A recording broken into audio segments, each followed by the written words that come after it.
Hi everyone और very good morning. आज हम लोग डायमेंशन एंड मेजरमेंट का लेक्चर नंबर 15 को स्टडी करने वाले हैं, जिसके अंदर हमें स्क्रू गॉज और उसके प्रिंसिपल और स्क्रू गॉज से हम लोग रीडिंग कैसे लेते हैं वो इस सेशन के अंदर देखने वाले हैं।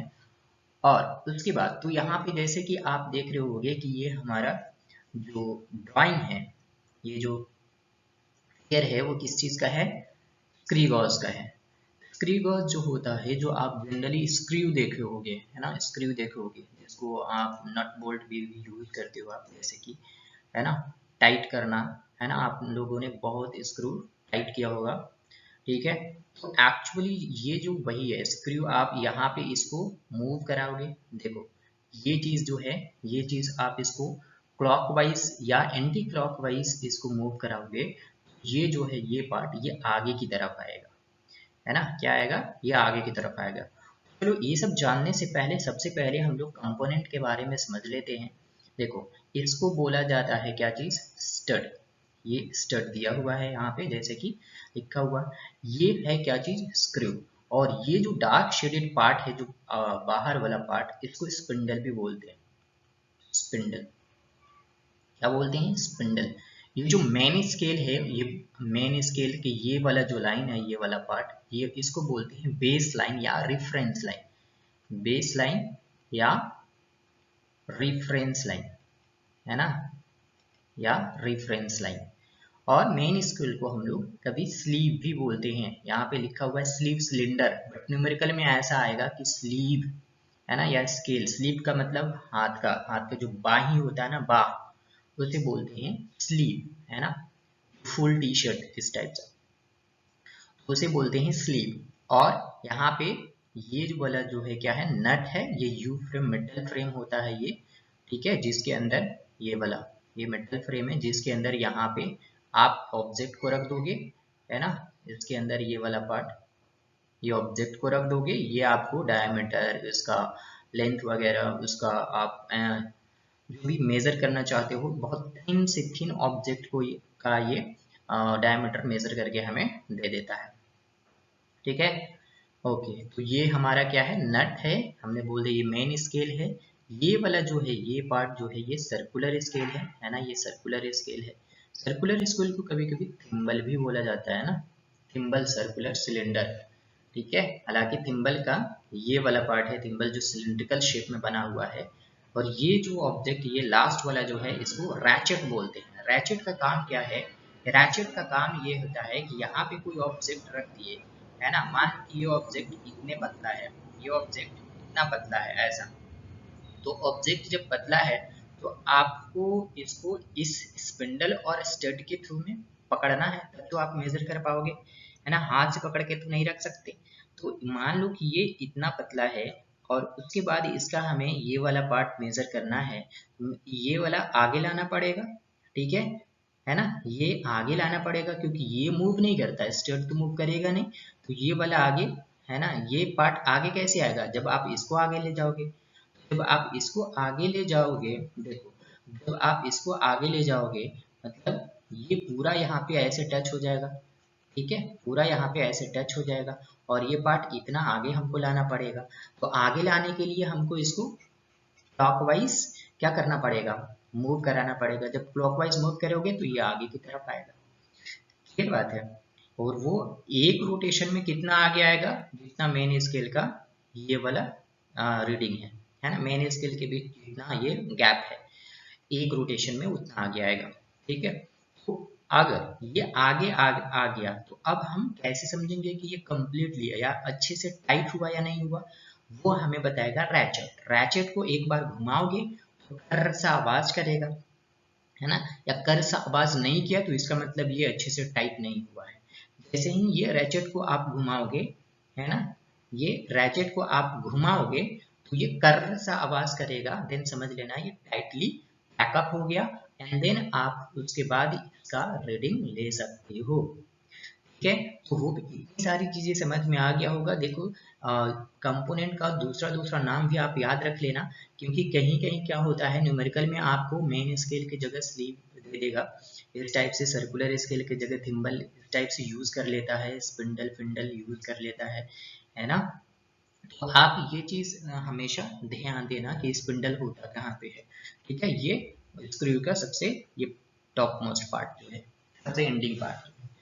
ठीक है, तो हम लोग आज इसके बारे में पढ़ने वाले हैं। सबसे पहले जैसे कि वर्नियर स्केल में भी हमने देखा था कि तीन चीजें वहां पे इंपॉर्टेंट थी हमारे लिए।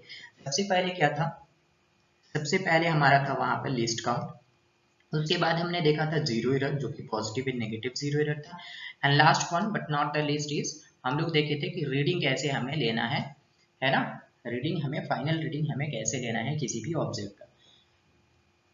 यहाँ पे भी यही चीज है, यहाँ पे एक नया चीज इंट्रोड्यूस्ड हुआ है ना, नया चीज एक आया है पिच। ठीक है, जो हमें स्क्रू गॉस के अंदर देखना है, क्या देखना है, पिच, PITCH, क्या देखना है, पिच। पिच होता क्या है, देखो पिच बेसिकली कुछ नहीं होता। पिच का मतलब ये होता है, देखो मेन स्केल पे जो मार्किंग है ना, ये वाला मिनिमम मार्किंग है, मिनिमम मार्किंग है मेन स्केल पे, वही पिच होता है। मिनिमम जो मार्किंग है वही पिच होता है। जैसे कि आप इस थिम्बल को एक एक क्लॉकवाइज या एंटी क्लॉकवाइज रोटेशन घुमाओगे, एक रोटेशन में जितना ये मेन स्केल, या ये बोलो कि एक कंप्लीट रोटेशन में, इसको एक कंप्लीट रोटेशन में जितना ये स्क्रू आगे आ रहा है, जितना स्पिंडल ये आगे आ रहा है, वही डिस्टेंस पिच कहलाता है।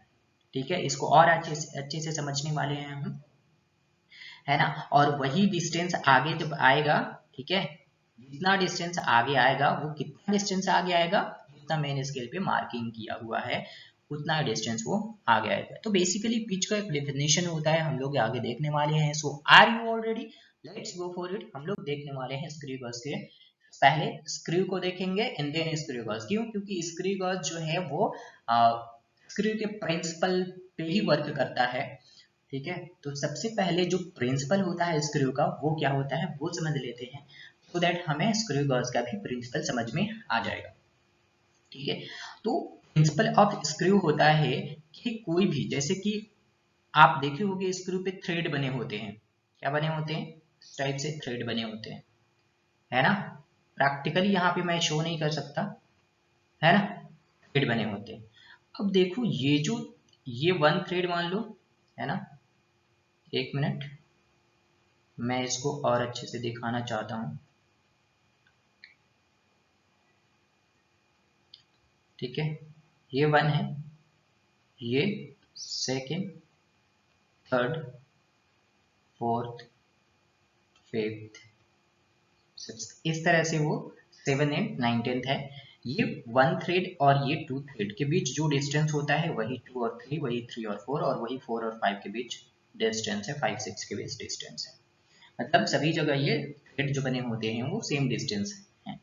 और जब यहाँ पे जो हमारा वो हेड होता है, आप इसको क्लॉकवाइज घुमाओगे, है ना, जो क्लॉकवाइज घुमाओगे तो ये आगे की तरफ आ जाएगा। मतलब वन यहाँ पे आ जाएगा, वन यहाँ पे आ जाएगा, यहाँ पे टू आ जाएगा, यहाँ पे टू की जगह थ्री, थ्री की जगह फोर, फोर की जगह फाइव, इस टाइप से हो जाएगा। मतलब आप एक कंप्लीट रोटेशन इसको घुमाओगे, ये एक रोटेशन, एक जो पिच है, पिच के बराबर वो इतना आगे की तरफ आएगा। ये रहे, एक पिच जो है वो एक पिच के बराबर इतना आएगा। मान लो वन से और टू, वन और टू के बीच एक्स डिस्टेंस है, वन और टू के बीच एक्स डिस्टेंस है, तो एक कंप्लीट रोटेशन में ये एक्स डिस्टेंस आगे की तरफ आ जाएगा। अगर आप एंटी क्लॉकवाइज की तरफ घुमाओगे तो एक्स डिस्टेंस ये पीछे की तरफ चला जाएगा, ये पीछे की तरफ चला जाएगा। ठीक है, क्लियर है। यहाँ पे वही चीज दिया हुआ है, principle of screw, and ordinary screw has thread on its equal distance along its length. हमने क्या बोला था, वन और two, two three four five six के बीच का जो डिस्टेंस होगा, सभी के बीच सेम डिस्टेंस होगा। On rotating the head of this screw, it moves forward or backward linearly along its axis। ये इसका एक्सिस है, मतलब इसके आगे इधर उधर हिल नहीं सकता है।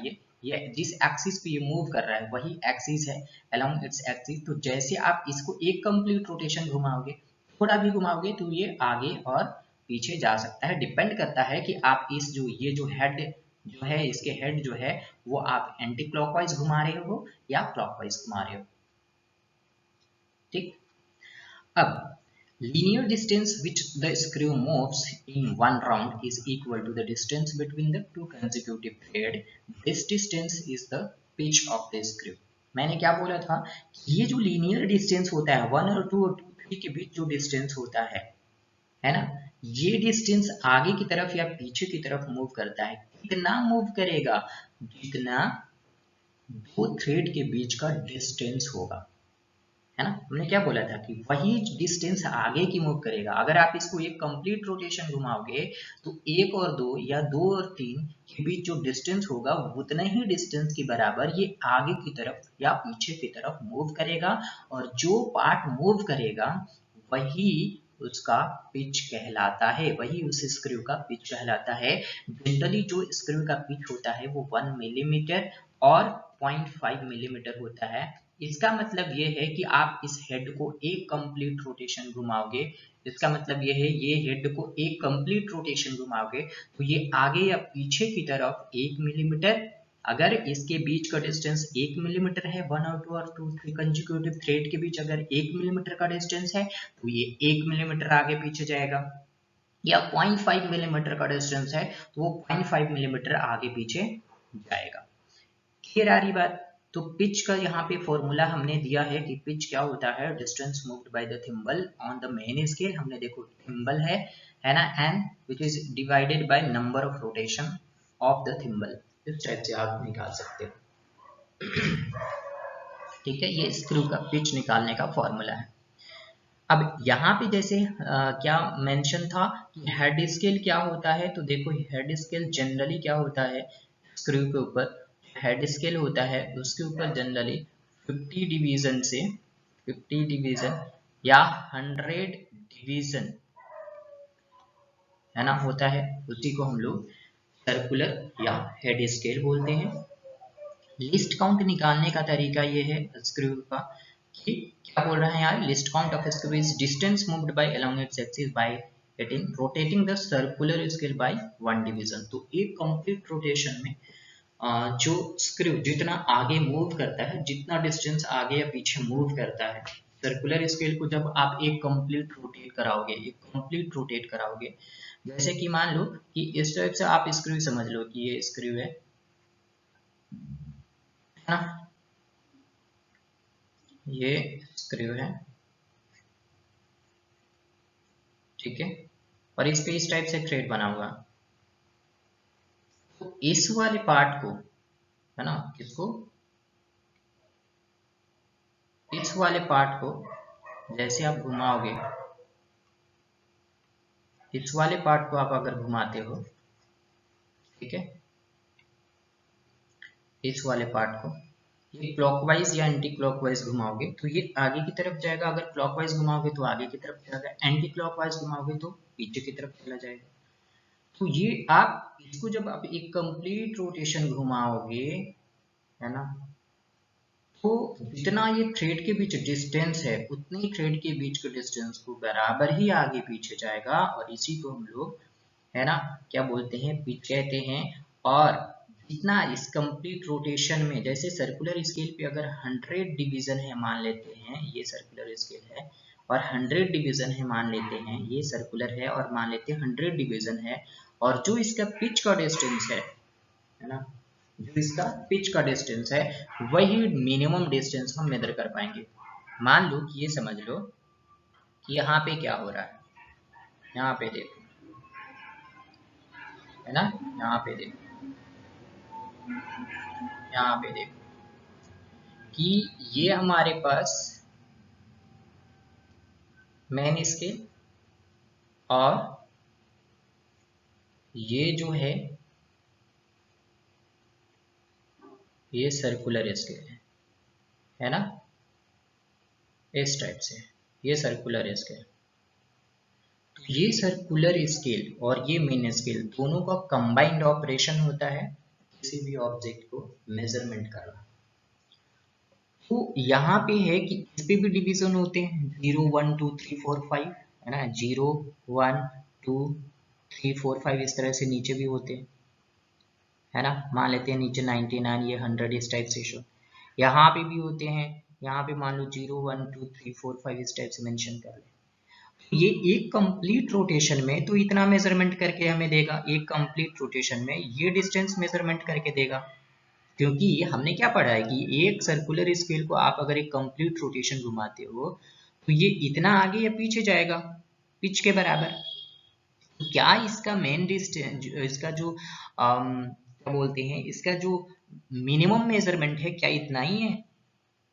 अगर आप इस सर्कुलर स्केल को एकदम हल्का हाफ घुमाओगे, हाफ रोटेशन घुमाओगे, तो ये इतना मेजरमेंट करके देगा, ये डिस्टेंस।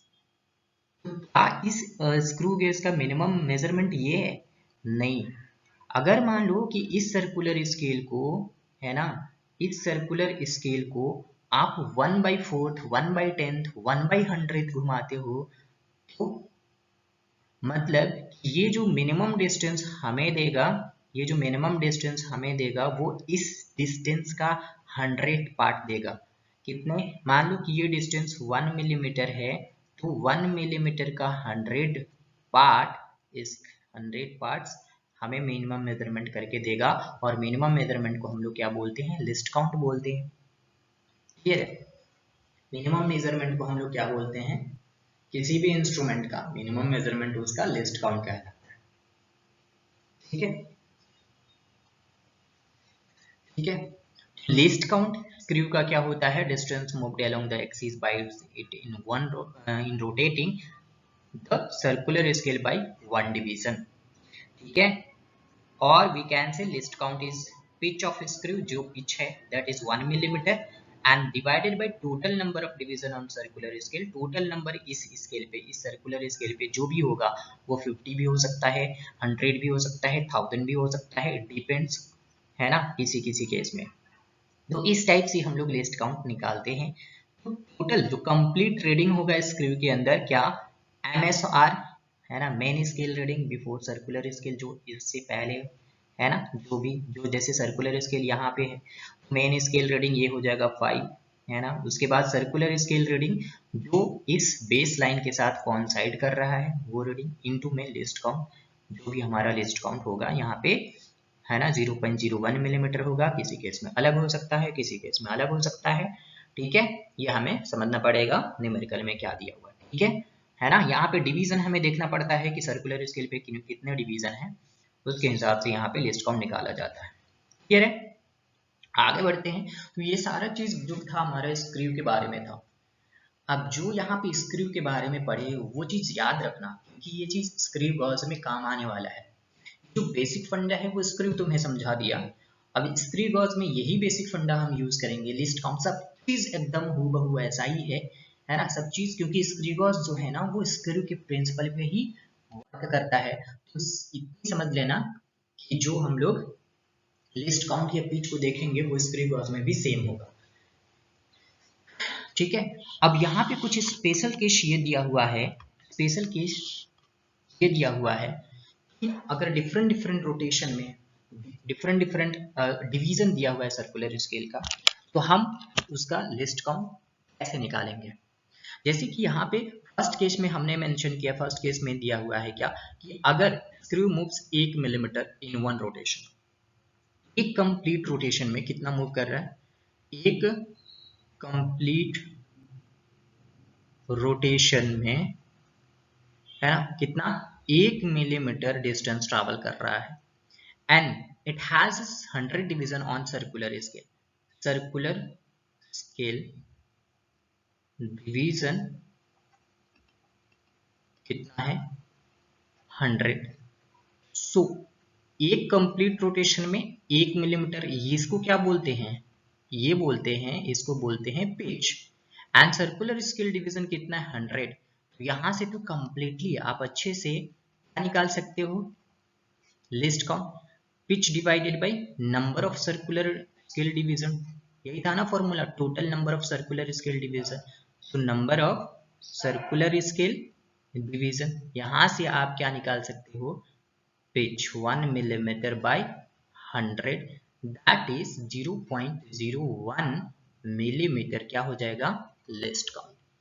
या फिर इसको लिख सकते हो 0.001 सेंटीमीटर में, है ना, डिवाइडेड बाई तो सेंटीमीटर में आ जाएगा।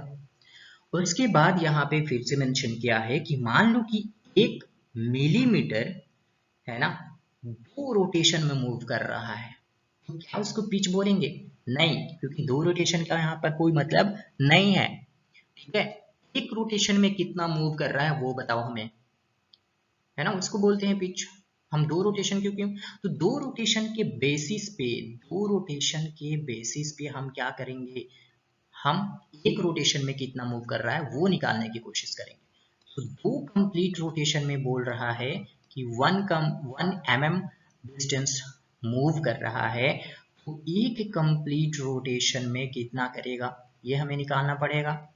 एक कंप्लीट रोटेशन में 1/2 mm that is 0.5 mm move कर रहा है, मतलब इसका जो पिच हो गया वो 0.5 mm। और ये भी बोला है कि सर्कुलर स्केल डिवीजन कितना दिया हुआ है यहाँ पर, 50 डिवीजन 50। तो लिस्ट काउंट इसका कैसे निकाल पाएंगे, pitch divided by which is 0.5 divided by 50 कितना हो जाएगा। ऊपर से अगर डेसिमल हटाएंगे तो नीचे एक जीरो और बढ़ जाएगा, है ना। 5 1 जा 5, 1/100, तो 1/100 इज इक्वल टू 0.0 कितना हो जाएगा 1, कितना हो जाएगा 1 मिलीमीटर, और वी कैन से 0.001 सेंटीमीटर, सेम एज एबव, है ना। सिर्फ चेंज किया था कि ये 1 mm 2 रोटेशन में घूम रहा था, बट यहाँ पे सर्कुलर स्केल डिवीजन 50 था। ठीक है, तो होप इस तरह से आप थर्ड वाला आसानी से निकाल लोगे। यहाँ पे बोला है कि 2 रोटेशन में, है ना, 1 मिलीमीटर, मतलब इसका भी जो पिच हो जाएगा वो कितना हो जाएगा 0.5 mm हो जाएगा। बट यहाँ पे दिया है कि 500 डिवीजन है सर्कुलर स्केल पे, तो 500 डिवीजन क्या करना पड़ेगा, यहाँ पे क्या करना पड़ेगा, लिस्ट काउंट के लिए 0.5 डिवाइडेड बाई 500, है ना।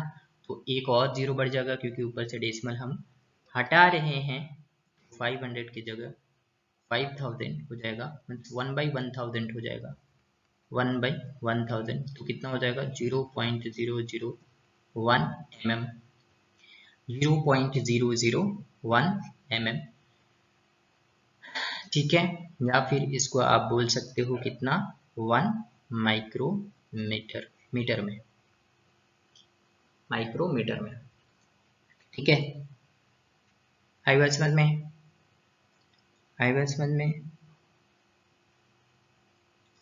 क्लियर है, आगे बढ़े हैं। ओके, तो अब मेन पार्ट हमारा स्टार्ट होता है। तो हमने बोला था स्क्रू में जो जो हमने पार्ट पढ़ाया था उसको अच्छे से याद रखने के लिए, क्योंकि यहाँ पे वही चीज शो होने वाला है ना, जो कि स्क्रू में हम पढ़ चुके हैं। सिंपली वही चीज है स्क्रू गॉज। यहाँ पे क्या मेंशन किया हुआ है कि वर्नियर कैलिपर से हम लोग 0.01 सेंटीमीटर तक यूज कर पा रहे थे, इतने तक एक्यूरेट वैल्यू को मेजरमेंट कर पा रहे थे। बट इससे और एक्यूरेट और एक्यूरेसी अगर हमें चाहिए तो हम माइक्रोमीटर स्क्रू डिवाइसेस यूज करते हैं, एंड एग्जांपल दिया हुआ है screw gauge spherometer are used. इस इंस्ट्रूमेंट पे 2 स्केल होते हैं, आप देख रहे होंगे कि एक स्केल ये वाला है और दूसरा स्केल ये वाला है। इसको बोलते हैं मेन स्केल, है ना, मेन स्केल। और पिच स्केल भी बोला जाता है, इसको मेन स्केल और pitch scale, graduated along the axis of the screw. And second one is the cap scale, क्योंकि ये इस मेन स्केल के ऊपर एज कैप की तरह ये दिख रहा है, जैसे कि आप डायग्राम में भी देख रहे होगे, फिगर में भी देख रहे होगे कि ये इसके ऊपर मेन स्केल के ऊपर, इस स्केल के ऊपर ये कैप की तरह काम कर रहा है, या फिर हेड स्केल भी बोलते हैं, है ना, जिसको स्क्रू हेड बोल रहे हैं, edges of the screw head. ये सिंबल है जो कि सर्कुलर सिलेंड्रिकल शेप में है।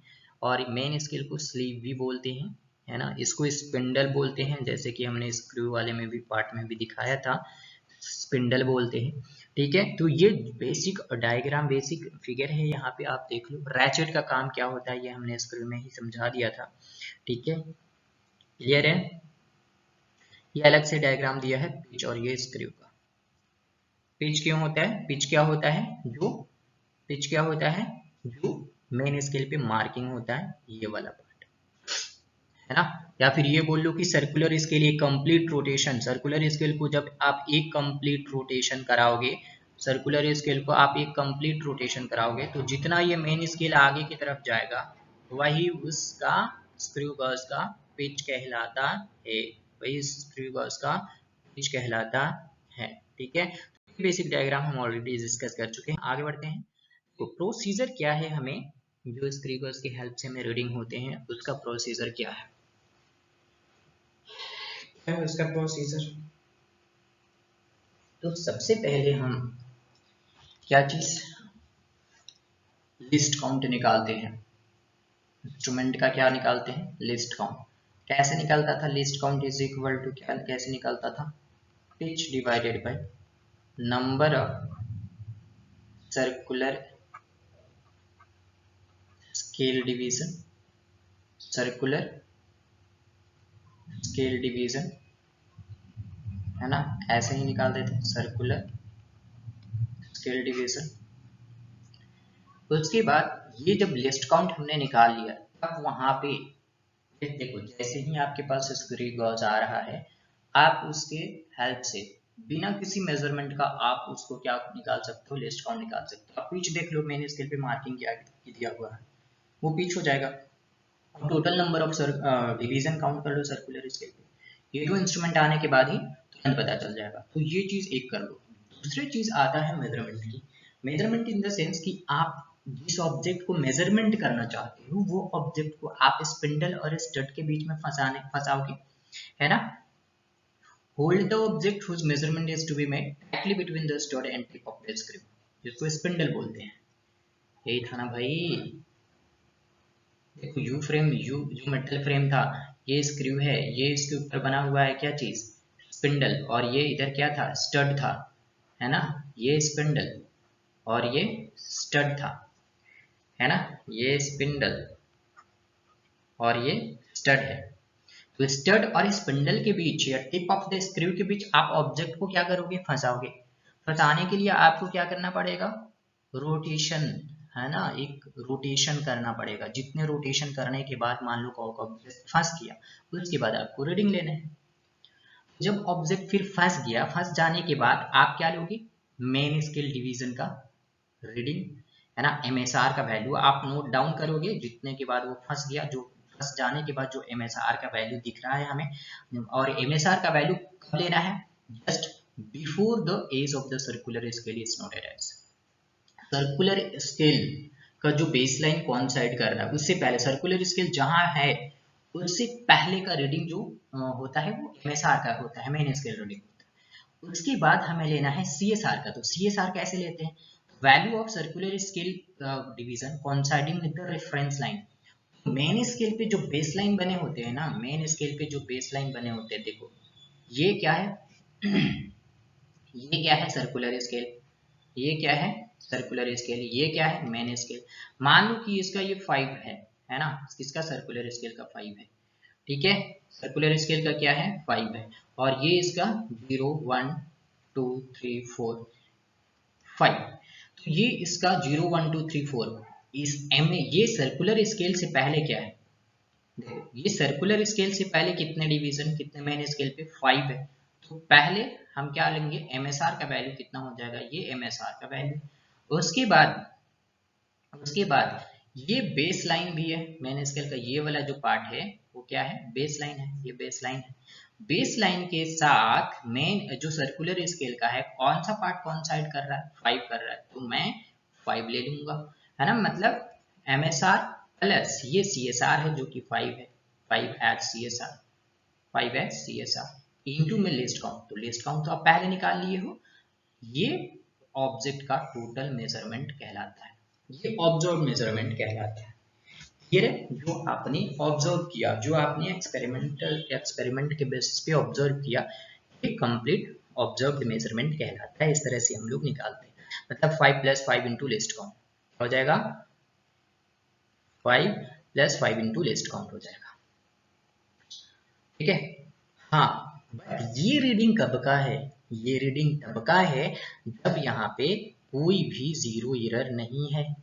कब का है, कोई भी जीरो एरर नहीं है। जीरो एरर क्या होता है, अब जीरो एरर क्या होता है भाई, है ना। एक चीज यहाँ पे देख लेना, हमने नोट करके लिखा है, ये बिल्कुल रीडिंग लेने में अक्सर दिक्कत होता है, तो आप MSR का वैल्यू कब लोगे, reading on main scale just before the zero of the scale, zero of circular scale, circular scale, है ना। तो ये सर्कुलर स्केल यहाँ से स्टार्ट हो गया, तो हम यहाँ से पहले वाला रीडिंग ले लेंगे एज MSR। CSR क्या होता है, coinciding division of circular scale with base line, इस बेस लाइन के साथ, इस बेस लाइन के साथ जो सर्कुलर स्केल का डिवीजन कॉन्साइड कर रहा है वो into least count complete CSR का रीडिंग होता है, सर्कुलर स्केल डिवीजन। ठीक है। हाँ, हम लोग बात कर रहे थे जीरो एरर की। जीरो एरर क्या होता है, देख, zero error in the sense कि मान लो कि हमने ये हमारा मेन स्केल है ना, ये हमारा मेन स्केल है और ये हमारा सर्कुलर स्केल है, ठीक है। मेन स्केल और क्या चीज, सर्कुलर स्केल, है ना, ये सर्कुलर स्केल।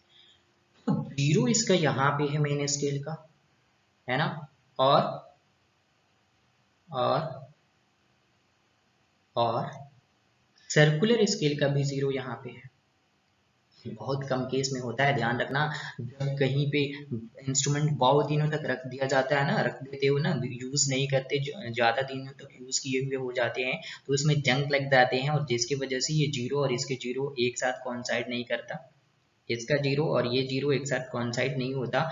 जब कॉन्साइड नहीं होता तब जीरो एरर होंगे, बट यहाँ पे जो जीरो एरर है, यहाँ पे कोई जीरो एरर नहीं है, क्योंकि जो सर्कुलर स्केल का जो जीरो है एंड मेन स्केल का जो जीरो है वो कॉन्साइड कर रहा है, तो इस केस में कोई जीरो एरर नहीं होगा। लेकिन जब ये जीरो इस यहाँ के बजाय यहाँ पे हो, या फिर ऊपर के बजाय नीचे में हो यहाँ पर, तो इस केस में क्या होगा कि जीरो एरर कहलाएगा। वो हम लोग इस टाइप से, जीरो एरर ऊपर होगा तो हम लोग उसे क्या बोलेंगे, जीरो एरर नीचे होगा तो हम लोग उसे कौन सा जीरो एरर बोलेंगे।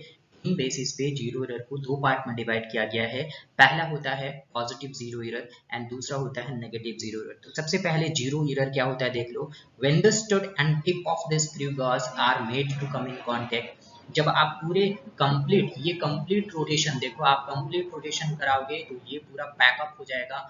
पैकअप होने के बाद if the zeroth of both of the main scale and the circular scale are not coinciding with each other, है ना, वहां पे जो ये कॉन्साइड नहीं करता, जो पर कंप्लीट ये पैकअप होने के बाद ये zero error of the circular scale and zero error of the main scale coincide नहीं करता है with each other, then the instrument is said to have a zero error, तब उस इंस्ट्रूमेंट के पास जीरो एरर होता है। और सबसे पहले हम लोग देखते हैं इसमें पॉजिटिव जीरो एरर, ठीक है। Zero error in screw gauge में वही चीज होगा, on bringing the flat end B of the screw in contact with the stud A, if the zero marks of the circular scale coincide with the baseline of the main scale, then the screw gauge is said to free from zero error। यहाँ पे दिया हुआ है कि वहाँ पे कोई zero error नहीं है, जैसे कि हमने बताया था दो टाइप के पॉजिटिव जीरो एरर और नेगेटिव जीरो एरर होते हैं। सबसे पहले पॉजिटिव जीरो एरर क्या होता है, देखो हमने क्या बोला था कि सर्कुलर स्केल का जीरो अगर ऊपर हो बेस लाइन के या बेस लाइन के नीचे हो, इस बेसिस पे दो टाइप के जीरो एरर होते हैं, पॉजिटिव जीरो एरर और नेगेटिव जीरो एरर। तो जब बेस लाइन के नीचे वाला जब जीरो है, बेस लाइन के जब नीचे जीरो है तब पॉजिटिव जीरो एरर होगा। मतलब बेस लाइन का से, बेस लाइन से अगर सर्कुलर स्केल का जीरो नीचे की तरफ है ना, तब positive zero error. When the stud and the tip of the screw gauge are made in contact, the zero division of the circular scale is below the reference line of the main scale, then the error is said to be positive and the correction is negative। correction उसके opposite हो जाता है ना, अगर zero error positive है तो correction negative.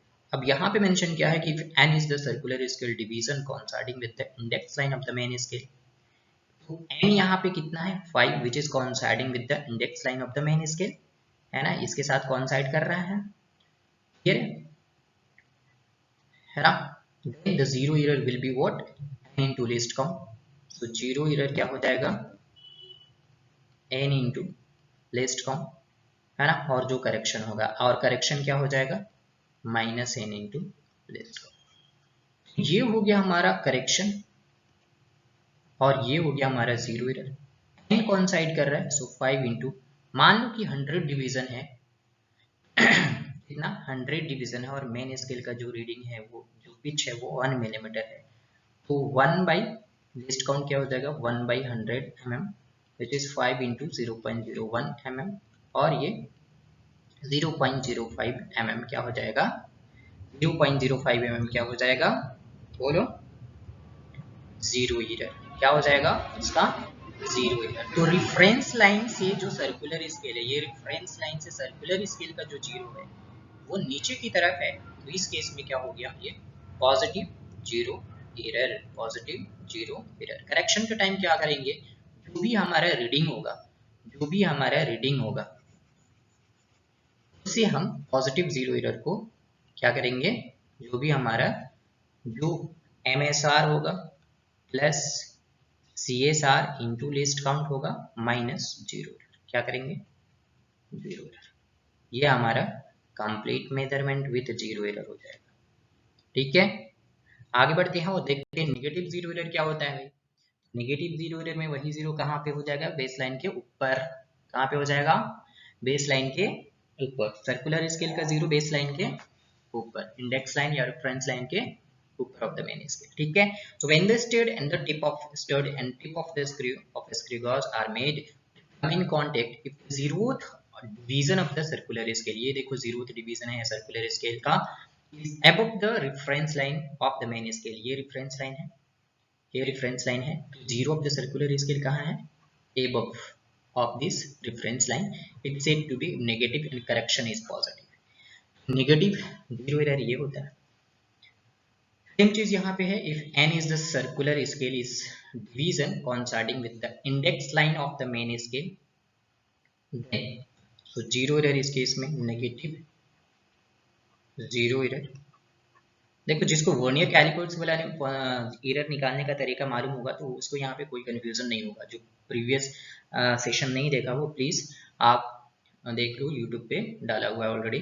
Negative zero error क्या होगा सबसे पहले क्या निकालेंगे लगाएंगे यहाँ पे minus capital N minus small n into में लिस्ट काउंट। ठीक है कैपिटल N क्या है कैपिटल N है total number of division of this circular scale. यहाँ पे 95 दिया है तो ये अप्रॉक्स कितना 100 तो जो टोटल डिवीजन कितना है 100। N क्या है सर्कुलर स्केल का वो डिवीजन जो बेस लाइन के साथ कॉन्साइड कर रहा है that is known as small n और capital N total number of division on circular scale. Total number division on circular scale वो कैपिटल N है और सर्कुलर स्केल का जो नंबरिंग जो डिवीजन कॉन्साइड कर रहा है बेस लाइन या रेफरेंस लाइन के साथ वो वाला पार्ट कहलाएगा small n that is 95 into में लिस्ट काउंट अगर 100 है लिस्ट काउंट इसका 0.01 mm हो जाएगा। ठीक है और ये भी मान लेते हैं कि ये भी mm में है तो कितना हो जाएगा minus of 5 into 0.01 and that is minus of 0.05 mm। ये नेगेटिव जीरो एरर है राइट। तो क्या हो जाएगा करेक्शन में इसको ऐड कर देंगे। करेक्शन में क्या हो जाएगा ऐड कर देंगे। ठीक है तो ट्रू मेजरमेंट क्या होता है observe measurement plus correction of 4 zero error ये ट्रू मेजरमेंट कहलाता है। अगर जीरो एरर यहाँ पे जीरो है जीरो एरर अगर जीरो है कुछ भी नहीं है तो सिर्फ ट्रू मेजरमेंट ऑब्जर्व मेजरमेंट कहलाता है। In that time the true measurement is known as observed measurement if the zero error is zero। If there is no zero error then the true measurement is known as observed measurement।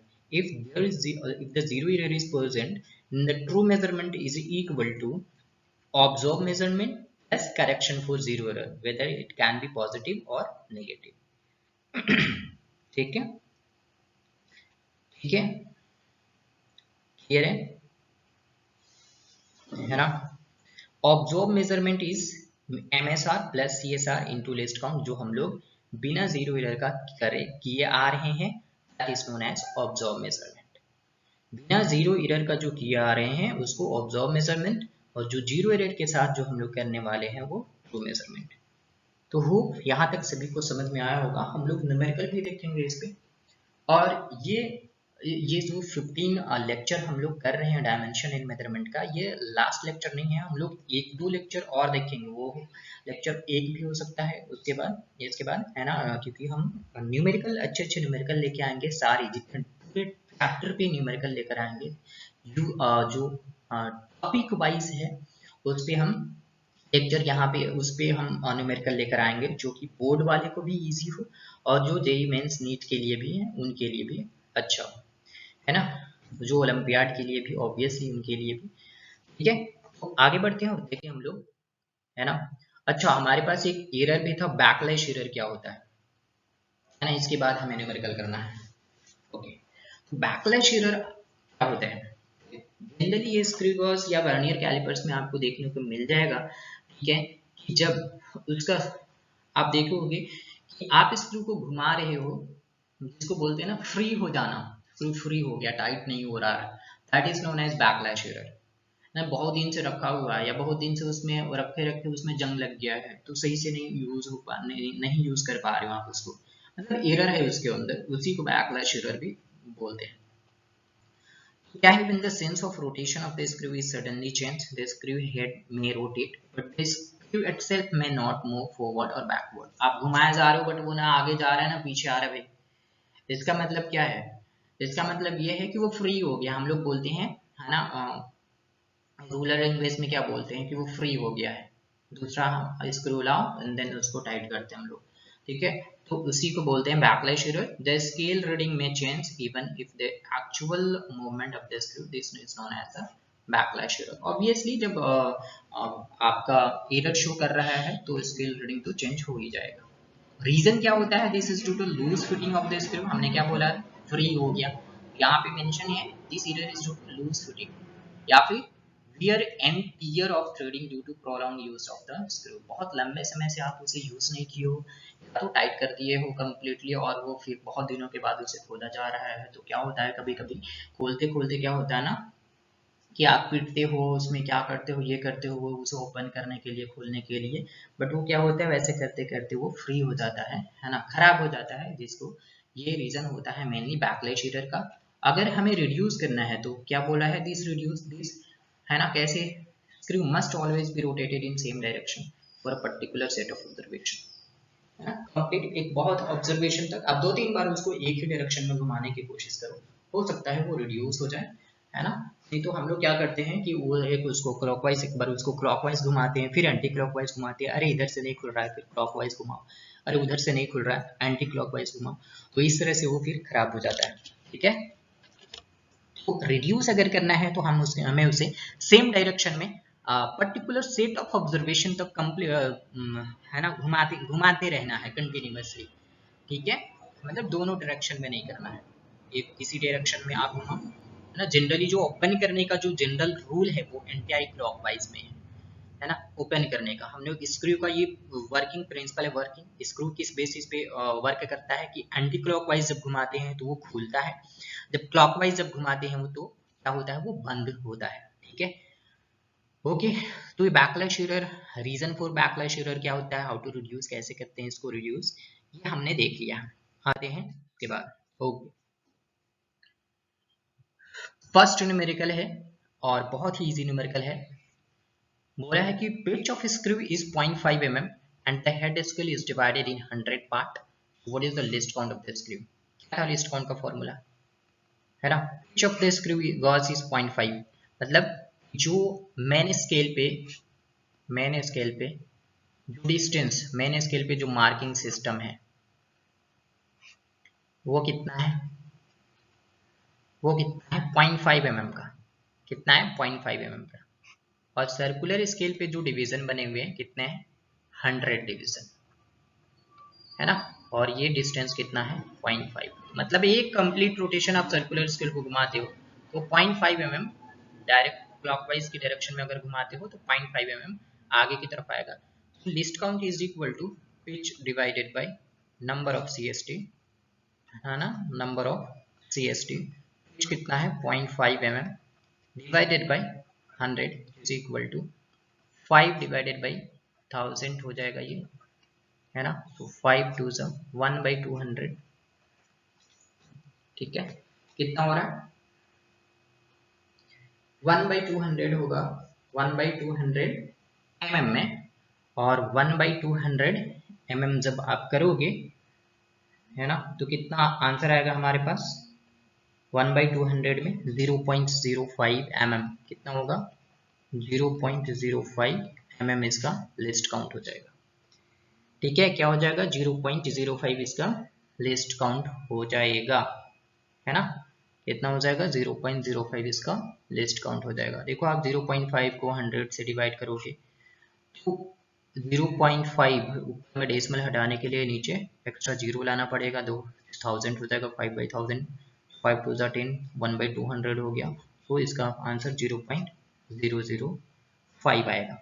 Clear है, आगे बढ़े, clear है, आगे बढ़े, okay ठीक है। Symbol, ये हमारा दूसरा क्वेश्चन।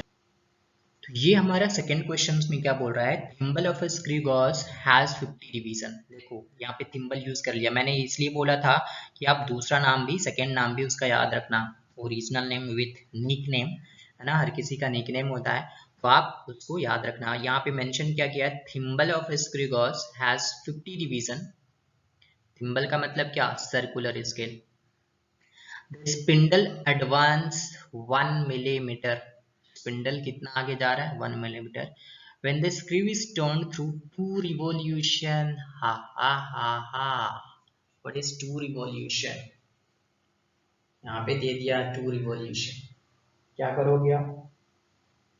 और सबसे पहला question pitch of screw gauge, तो आप डायरेक्टली बोल दोगे पिच कितना है 1 मिलीमीटर, जो कि हो जाएगा गलत, क्योंकि ये 2 रिवॉल्यूशन में 1 मिलीमीटर आगे जा रहा है, तो पिच 1 मिलीमीटर कैसे हो जाएगा। पिच क्या होता है कि एक कंप्लीट रोटेशन में जितना स्पिंडल आगे की तरफ जाएगा that is known as pitch ना। आप 1 मिलीमीटर को पिच कैसे बोल सकते हो, क्योंकि ये 2 रिवॉल्यूशन में आगे हो रहा है 1 मिलीमीटर। जब 2 कंप्लीट रोटेशन में, 2 कंप्लीट रिवॉल्यूशन में वो 1 मिलीमीटर जा रहा है, तो वन कंप्लीट रिवॉल्यूशन में वो कितना 1/2 मिलीमीटर, और ये इसका पिच कहलाएगा, क्योंकि 1 रोटेशन में जो होता है वो उसको बोलते हैं, है ना, 0.5 mm। तो pitch of the screw gauge is 0.5 mm। What is the least count, अब लिस्ट काउंट तो सबको आता होगा, least count is equal to pitch divided by number of CSD। Pitch कितना है 0.5 mm, CSD नंबर ऑफ कितना है टोटल 50 डिवीजन, हो जाएगा 5 डिवाइडेड बाय नीचे एक और 0, 500 हो जाएगा ये, है ना। तो 5 1/100 दैट इज 0.01 मिलीमीटर, ये इसका लिस्ट काउंट हो जाएगा। ठीक है, ये इसका लिस्ट काउंट 0.01 मिलीमीटर। क्लियर है, आया समझ में। ये चीज ध्यान रखना कि ये कितने रोटेशन रिवॉल्यूशन में बोल रहा है, ऐसा नहीं कि 1 मिलीमीटर यहाँ पे देखे और डायरेक्ट आंसर मार दिए कि जो पिच है वो 1 मिलीमीटर हो जाएगा, ऐसा कभी नहीं करना है। ध्यान देना कितने रिवॉल्यूशन या कितने रोटेशन की बात कर रहा है वो, 1 मिलीमीटर 2 मिलीमीटर हो सकता है, 5 मिलीमीटर हो सकता है, बट कितने रिवॉल्यूशन में, ये चीज ध्यान देना है हमें। ठीक है, ये चीज हमें ध्यान देना है। ओके, आते हैं third question. Screw gauze having 100 equal dimension and pitch of length 1 millimeter। तो यहाँ पे बोले screw gauze having 100 equal dimension, किसकी बात कर रहा है, सर्कुलर स्केल की, and pitch of length 1 millimeter is used to measure the diameter of wire of length 5.6 centimeter. The main scale reading is 1 mm and the 47th circular division coincide with the main line. Find the diameter of the wire। ठीक है, ठीक है। अब ये बोला है कि ये हमारे पास क्या है, main scale, and this one is circular scale. ठीक है, मेन स्केल पे जो हमने क्या बोला है कि स्क्रू गॉज जो है वो कितना 100 इक्वल डिवीजन में है ना। पिच ऑफ लेंथ 1 मिलीमीटर, 0 1 2 3 4 इस टाइप से है, ठीक है, मिलीमीटर में है, क्या चीज में, मिलीमीटर में है। Used method the diameter of length, 5.6 centimetre का लेंथ का एक वायर है, और ये भी बोल रहा है main scale reading is 1 millimetre, main scale reading कितना है 1 मिलीमीटर एंड 47 सर्कुलर रेडियस में। तो इसको मैं अच्छे से डायग्राम बनाता हूँ, कैसे बनाऊंगा, यहाँ पे मैं लिखूंगा 0, यहाँ पे मैं लिखूंगा 1, हो गया, और यहाँ पे जो पार्ट है ये इसको लिखूंगा 47, क्या लिखूंगा 47, है ना। इसके बाद इधर जो भी हो we don't care about it, but हमें ये डायग्राम अच्छे से समझ में आना चाहिए कि यहाँ पे जो है मतलब कि 47, ये हो सकता है 48 49 50, उसके बाद नीचे से फिर आ रहा है 60 61 62 अप टू 100 तक हो रहा है, मतलब कहाँ तक 100, ये 46 हो गया, ये 45 हो गया, ये 44 हो जाएगा, है ना, इस टाइप से। ये बात समझ में आ रही बात। तो क्या बोला है कि 100 इक्वल डायमेंशंस में ये पार्ट जो है नंबर ऑफ जो CSD है वो 100 डिवीजन में है, and pitch of length 1 millimetre used to measure, ये जो लेंथ है वो कितने का है, ये 1 मिलीमीटर है पिच, ये पिच 1 मिलीमीटर, 5.6 सेंटीमीटर का ये है, क्या है वायर लेंथ है वायर का, है ना, क्या है वायर का लेंथ है, ठीक है। ये स्क्रू, ये इसके ऊपर स्पिंडल, ये स्टोन, यहाँ के बीच ये वायर है, और इस वायर का लेंथ 5.6 सेंटीमीटर है, हालांकि लेंथ से हमें कोई मतलब नहीं है, ठीक है। मेन स्केल रीडिंग कितना मेजरमेंट है यहाँ पर 1 millimetre before the circular scale, and 47 circular division कॉन्साइड with the main scale, तो 47 जो है यहाँ पर ये जो पार्ट है ना, कॉन्साइड कर रहा है मेन स्केल के साथ, 47 division कॉन्साइड with the main scale, find the diameter of the wire. तो सबसे पहले हमारा काम होता है लिस्ट काउंट को निकालना, पिच गिवन है, पिच गिवन है कितना है 1 मिलीमीटर, है ना, नंबर ऑफ CSD जो है वो 100 है डिवीजन, ठीक। So least count is equal to pitch divided by number of CSD 1 millimetre divided by 100 which is equal to 0.01 millimetre, ये हमारा आ गया लिस्ट काउंट। नाउ डायरेक्टली हम लोग निकालेंगे diameter of wire of draw measurement,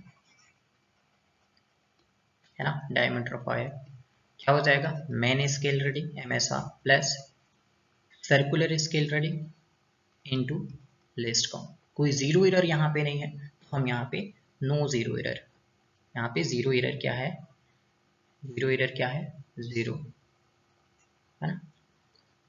तो diameter of wire main scale reading before the circular scale कितना हो जाएगा 1 मिलीमीटर, प्लस CSR कौन सा डिवीजन कौन साइड कर रहा है 47 इंटू लिस्ट का 0.01, है ना, ये इधर कुछ भी नहीं है, तो 1 mm प्लस, है ना, 47 तो 0.47 mm, ये भी हो जाएगा 1.47 mm will be the diameter of wire, ये डायमीटर ऑफ वायर हो जाएगा आंसर, ठीक है। तो होप समझ में आया होगा ये, है ना। आगे बढ़े, आगे बढ़ते हैं फोर्थ नंबर का question. Pitch of screw is 1 millimetre and there are 100 division on circular scale, तो यहाँ पे डायरेक्टली दिया, in measuring the diameter of a sphere there are 6 division on linear scale and 40 division on circular scale coincide with the reference line, find the diameter. Same चीज diagram वही सब चीज होगा, उसकी जगह पे जो वैल्यू दिया हुआ है सिर्फ वो चेंज हो जाएगा। देखो गिवन में क्या दिया हुआ है कि जो पिच है, पिच ऑफ स्क्रू गैस कितना है 1 मिलीमीटर, है ना, नंबर ऑफ CSD जो डिवीजन है सर्कुलर स्केल डिवीजन का वो कितना है 100 division on circular scale, imaging सबसे पहले इसका क्या निकालेंगे लिस्ट काउंट, क्या हो जाएगा pitch divided by number of CSD, so pitch is equal to 1 millimeter divided by 100 which is equal to 0.01 mm हो गया हमारा लिस्ट काउंट। अब बोल रहा है कि in measuring the diameter of a sphere are 6 division on linear scale, जो वही मेन स्केल पे कितना कौन सा division 6 division, and 40 division on circular scale कौन सा with the reference line. So diameter of a sphere will be क्या हो जाएगा, diameter of sphere is equal to main scale reading plus circular scale reading into least count.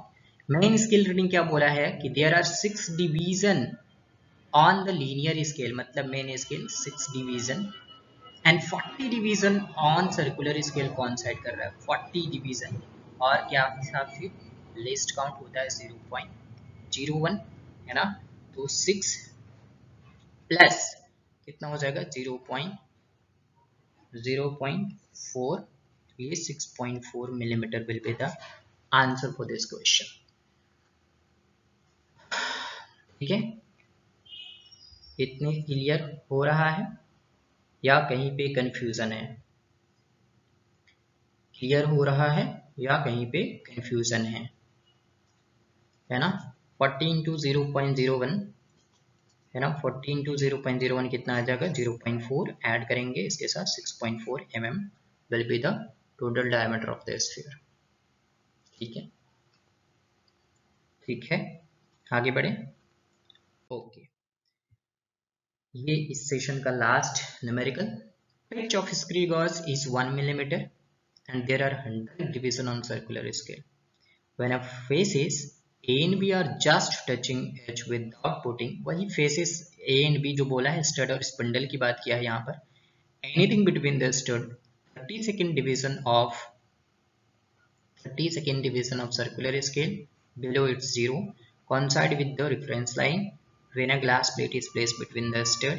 यहाँ पे सबसे पहले कि यहाँ पे जीरो जो हमें दिख रहा है, जीरो नॉट हिडन हमें दिख रहा है, दैट मीन्स यहाँ पे जो है ये क्या है पॉजिटिव जीरो एरर। अब देखो जीरो एरर से यहाँ से मुलाकात हो गया है ना, अब आगे में मुलाकात होने वाला है। ठीक है, pitch of screw is 1 millimetre and 100 division. List count क्या हो जाएगा, लिस्ट काउंट हो जाएगा pitch divided by number of CST है ना, जो कि पिच कितना दिया हुआ है यहाँ पे देख लो 1 millimetre and number of CST कितना है 100, तो कितना हो जाएगा 0.01 मिलीमीटर। ठीक, when faces A and B just touching without putting in the 32nd division of circular scale below its zero coincide with the reference line है ना, and when a glass plate is between the stud linear scale rate कितना 4 division and the circular scale rate 16 division। Clear है, linear scale rate 4 division and circular scale rate 16 division।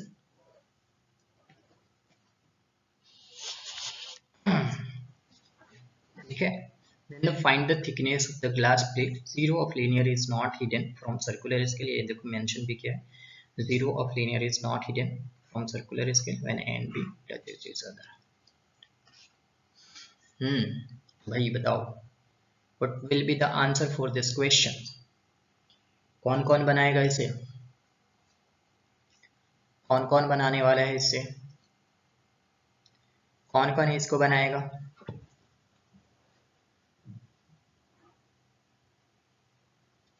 बोलो।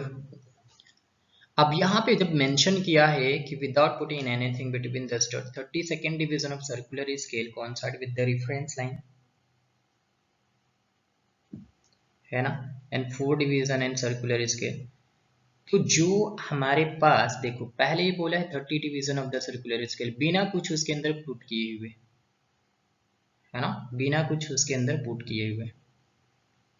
ठीक है, directly आप निकालोगे कि पॉजिटिव जो zero error होगा, पॉजिटिव जो जीरो एरर होगा वो यहाँ पे जो डिवीजन दिया हुआ है 32 और इंटू में लिस्ट काउंट कितना हो जाएगा 32 इंटू 0.01, 32 इंटू 0.01 कितना हो जाएगा 0.32 है ना, कितना हो जाएगा 0.32। ठीक है। अब आते हैं क्या चीज की thickness of the glass plate. So thickness क्या हो जाएगा भाई, thickness of glass plate is equal to MSR plus CSR into में लिस्ट काउंट। MSR कितना दिया 4 division plus CSR circular scale reading 16, least count क्या था 0.01 और पॉजिटिव जीरो एरर है तो यहाँ पे माइनस जीरो एरर, तो जीरो एरर कितना है 0.32, कितना हो जाएगा 4 प्लस 16 इंटू 0.01 0.16 माइनस 0.32, तो वैल्यू कितना होगा 4.16 माइनस 0.32, तो ये कितना हो जाएगा वैल्यू भाई 4.16 है ना, कितना करना है minus 0.32, answer is going to come 3.84 millimetre will be the answer, इसका हो जाएगा। ठीक है, तो क्योंकि यहाँ पे मेंशन किया था ना पिच देखो 1 मिलीमीटर दिया हुआ 100 डिवीजन सर्कुलर स्केल, तो इसका लिस्ट काउंट तो निकल गया। मान when faces A and B are just touching without putting anything between the stud 32nd division of the circular scale, मतलब कि बिना कुछ उसके अंदर पुट किए हुए वो ये इसका जो डिवीजन कितना 0 से 0 कॉइंसाइड नहीं कर रहा है। समझ में, समझना इसको बात। अगर यहाँ पे क्या बोला है कि when faces A and B are just touching each without putting anything between the studs 32nd division of the circular scale coincide with the reference line। बिना कुछ पुट किए हुए 30 सेकेंड, क्यों 0 से 0 कॉइंसाइड करना चाहिए था ना, है ना, कोई जीरो एरर में in the case of no zero error, zero of the main line means zero of the circular scale will coincide or must be coincide with zero of the circular scale, zero of the main scale of the baseline is coincide with the zero of the circular scale, तब कोई zero error नहीं होता। But ये बोल रहा है कि कुछ भी नहीं पुट किया हुआ है फिर भी 32nd डिवीजन सर्कुलर स्केल के साथ कॉन्साइड, सर्कुलर स्केल का बेसलाइन के साथ कॉन्साइड कर रहा है, ये इसका ये एरर हो गया 32nd इंटू लिस्ट काउंट हो गया 32nd into positive zero error 32nd into list count, ये इसका पॉजिटिव जीरो एरर हो गया। तो अब जब जीरो एरर निकाल लिए, लिस्ट काउंट एरर निकाल लिए, तो डायरेक्ट फॉर्मूला अप्लाई कर दो thickness of the glass plate, है ना। ट्रू मेजरमेंट क्या हो जाएगा main scale reading plus circular scale reading into list count, यहाँ तक तो ऑब्जर्व था, यहाँ तक तो ऑब्जर्व था, और माइनस में जो जीरो एरर आया वो वाला पार्ट, है ना। पॉजिटिव जीरो एरर आया तो करेक्शन कैसे करेंगे, माइनस करके। सो 4 प्लस 0.16 कितना हो जाएगा 4.16 माइनस 0.32, तो आंसर विल बी 3.84। ठीक है, तो होप यहाँ तक समझ में आया होगा। आज के लिए इतना ही, नेक्स्ट सेशन में हम लोग सिर्फ न्यूमेरिकल लेकर आने वाले हैं और अच्छे अच्छे न्यूमेरिकल लेकर आने वाले हैं बहुत जल्दी, है ना। आज या कल में न्यूमेरिकल लेकर आ जाएंगे, तो गेट रेडी फॉर दैट। अच्छे से पूरे चैप्टर को रिवाइज कर लेना जो भी अभी तक हमने पढ़ाया है, ठीक है, ताकि न्यूमेरिकल में कोई दिक्कत ना हो और आपका कॉन्फिडेंस लेवल भी बढ़ेगा, क्योंकि जब तक आप पढ़ोगे नहीं कॉन्फिडेंस लेवल आपका बढ़ेगा नहीं, है ना। आप नहीं पढ़ोगे कॉन्फिडेंस लेवल आपका, समझ रहे हो बात, पढ़ लोगे कॉन्फिडेंस अच्छे से रहेगा, आप न्यूमेरिकल कर पाओगे, आप क्वेश्चंस को कर पाओगे। नहीं पढ़ोगे कॉन्फिडेंस, एक तो कॉन्फिडेंस लेवल लो रहेगा, जब कॉन्फिडेंस लेवल लो रहेगा तो आप हिल जाओगे, मतलब ऐसे समझोगे कि यार नहीं पढ़ा हूँ, ये नहीं जानता हूँ, ये वो बहुत तरह की एक्सक्यूजेस आने लगते हैं। ठीक है, तो बेहतर है आप पढ़ाई करो। अभी तक जितने भी डायमेंशन मेजरमेंट में जो भी मैंने दिया, जो भी हमने लेक्चर अटेंड करवाया है, वो सारी चीजें शुरुआत से रिवाइज करो, खुद का नोट्स बनाओ, है ना। एनसीईआरटी क्वेश्चंस, बाकी अदर्स क्वेश्चंस देख सकते हो, है ना। हम लास्ट अगले सेशन में सिर्फ न्यूमेरिकल ही न्यूमेरिकल लेकर आने वाले हैं, ठीक है, क्लियर है। सो आज के लिए इतना ही, होप अभी तक आपको समझ में आया होगा, है ना। जिसे समझ में नहीं भी आया है वो आप कमेंट बॉक्स में कमेंट कर सकते हो। आज के लिए इतना ही, थैंक यू सो मच। आप इस चैनल को सब्सक्राइब, लाइक, शेयर और दोस्तों में, है ना, कमेंट्स भी जरूर करना और दोस्तों में शेयर भी करना। आप इसके बेल आइकन को जरूर क्लिक करना, सो दैट जैसे ही मैं इस वीडियो को, जैसे ही मैं कोई भी वीडियो को अपलोड करूं आपके पास नोटिफिकेशंस आ जाए। Thank you so much.